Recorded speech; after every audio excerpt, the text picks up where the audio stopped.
Hola clase, vamos a dar comienzo a una breve explicación de la pirámide demográfica de España a 1 de enero de 2021, o sea, con los datos del 2020, que es a lo que podemos acceder en los datos del INE, que es de donde los he extraído, que podéis ver aquí, la fuente.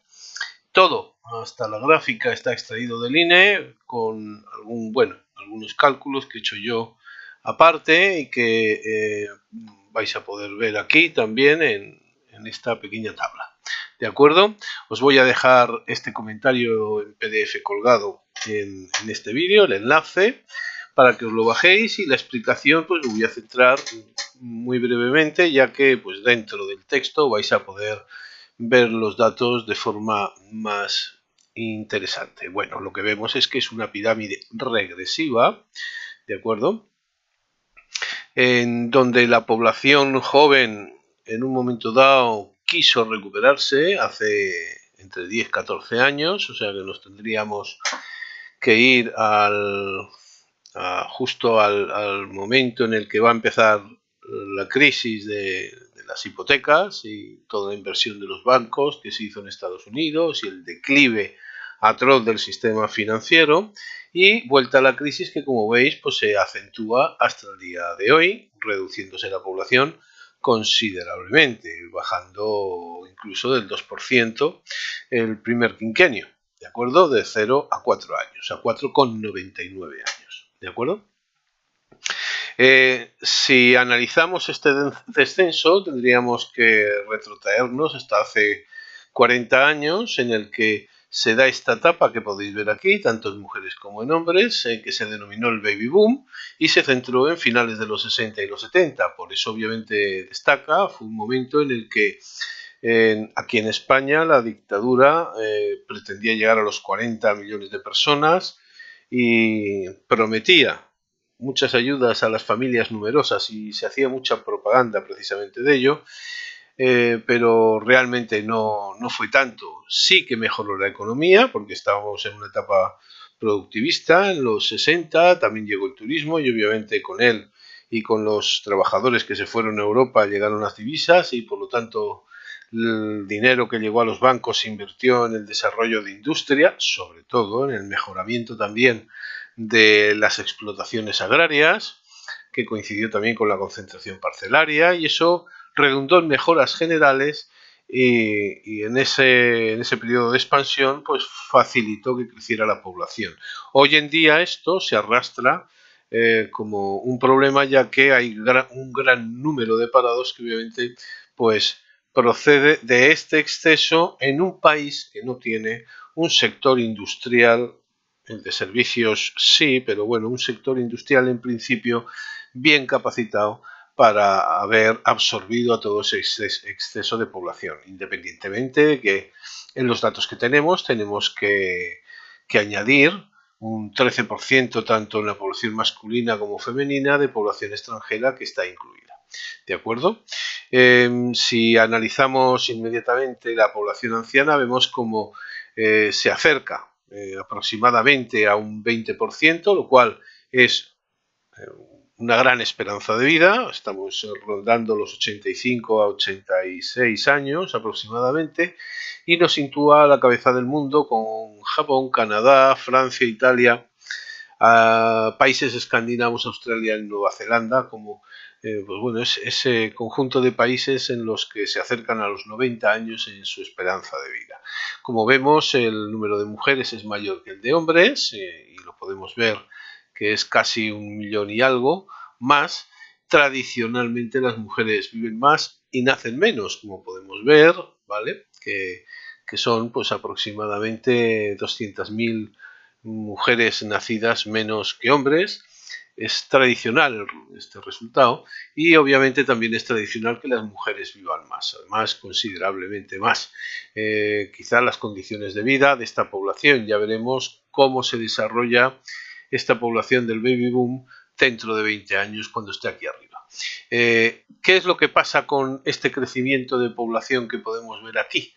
Pues lo que se observa obviamente es que va a redundar en gastos sociales en general, ya que la población anciana es más dependientes, se van a necesitar también más gasto sanitario y también en pensiones, lo cual obviamente va a redundar en que se van a tener que tomar medidas, algunas de ellas pues no agradables para mucha gente, como es la subida de impuestos, tanto directos como indirectos. Ya veremos cuál es la estrategia que van a seguir los gobiernos que se sucedan, pero no queda otra salida, ¿de acuerdo?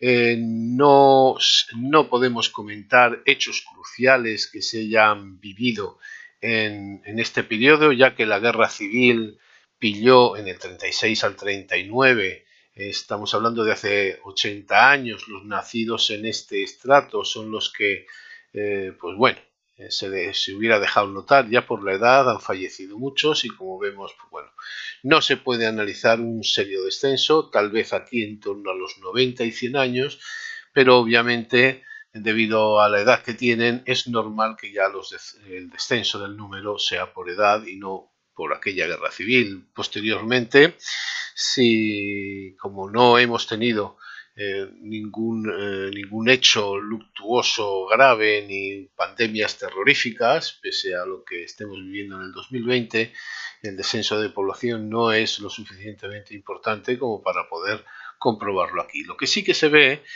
sin embargo, son las fluctuaciones económicas que arrancan, pues eso, desde el año 70, en el que empieza la crisis económica, se cae se cae. Franco muere y por lo tanto el sistema se cae y todo aquel proteccionismo estatal, pues bueno, saca a la luz una incapacidad productiva, un envejecimiento obviamente de las estructuras, una necesidad de renovación y entramos en una crisis que vamos a empalmar con los años 80, pese a que los años 80 son años de cierta mejora económica, pero obviamente no fue verdaderamente así.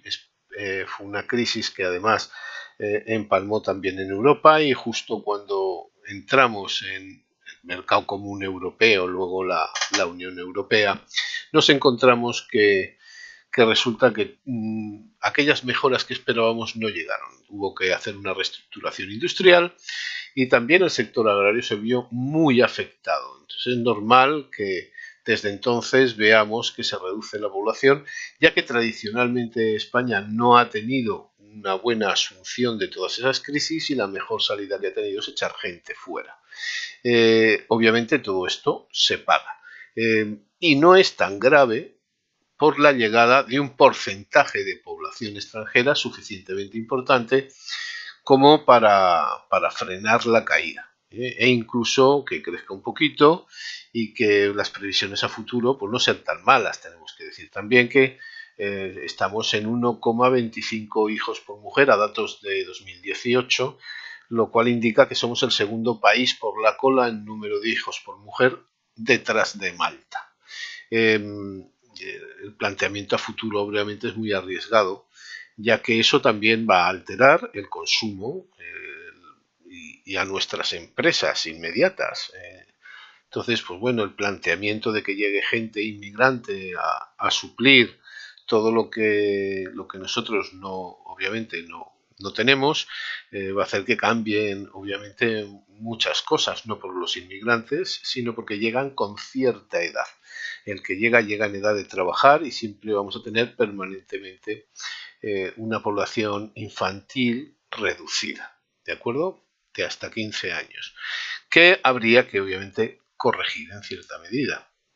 El resto, un poco abundando un poquito más en los comentarios, lo tenéis aquí en las tablas directamente para que veáis los cálculos, ¿de acuerdo? Y bueno, pues